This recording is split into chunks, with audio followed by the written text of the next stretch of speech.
Shalom, selamat berjumpa lagi dengan saya, Gunter Sianturi, dalam acara Renungan Firman Tuhan kali ini dengan tema Adakah penderitaan orang percaya?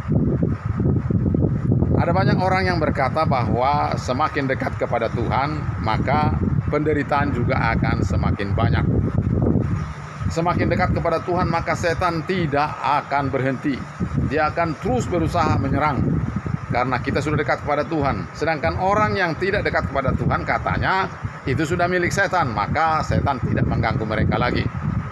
1 Petrus pasal 4 ayat 15 berkata, janganlah ada orang yang menderita karena membunuh, karena mengacau, atau karena dosa. Tetapi kalau engkau menderita karena kebenaran, karena Kristus, maka janganlah malu, melainkan muliakanlah Allah dalam segala sesuatu. Saudara, itulah penderitaan yang dikatakan di dalam 1 Petrus pasal 4 tadi. Bahwa katanya ada juga penderitaan, yaitu penderitaan yang karena kebenaran.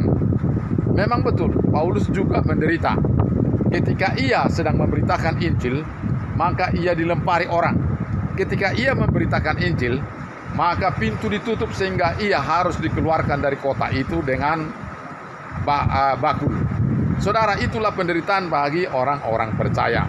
Mereka akan menderita, baik juga mungkin karena dia memberitakan firman Tuhan, orang tidak suka, lalu ia mungkin tidak disenangi orang. Saudara, penderitaan ini adalah penderitaan karena kebenaran. Tetapi ada juga penderitaan karena dosa, yaitu kalau kita misalnya mencuri, maka orang akan menangkap dan memukuli. Kalau kita korupsi, maka akan ada akibatnya, yaitu kita ditangkap dan dilaporkan dan ditangkap polisi dan akhirnya dipenjara. Itu bukan penderitaan lagi orang-orang percaya. Jadi saudara, kalau terjadi penderitaan bagi orang-orang percaya, mari kita seleksi, apakah itu penderitaan karena kebenaran? Apakah itu penderitaan karena dosa? Tidak semua penderitaan karena Tuhan ada di sana. Penderitaan karena kebenaran barulah Tuhan ada tampil di sana untuk membela kita. Sebaliknya, jika kita menderita karena dosa, maka yang benar adalah kita mengaku dosa dan bertobat. Itulah penderitaan orang-orang percaya. Orang-orang percaya itu belumlah menjadi malaikat. Dalam Kolose pasal 3 ayat 10 dikatakan bahwa dari hari ke hari dibaharui. Tentu saja ada kemungkinan bisa jatuh dalam dosa. Tetapi bagi orang percaya, ia boleh segera datang kepada Tuhan dan Tuhan akan segera menolongnya. Tuhan tidak pernah mengulur-ulur waktu tatkala orang percaya berseru, Tuhan tolong saya. Dia akan segera menolong dan memberikan pertolongan. Ingatlah Petrus tatkala ia berjalan di atas air. Ketika ia berjalan di atas air, percaya kepada Tuhan, maka ia bisa berjalan.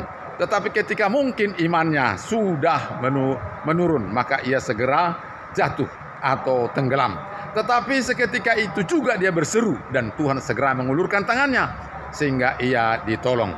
Demikian saudaraku, penderitaan yang dialami oleh orang Kristen. Tuhan memberkati. Sampai jumpa. Salam.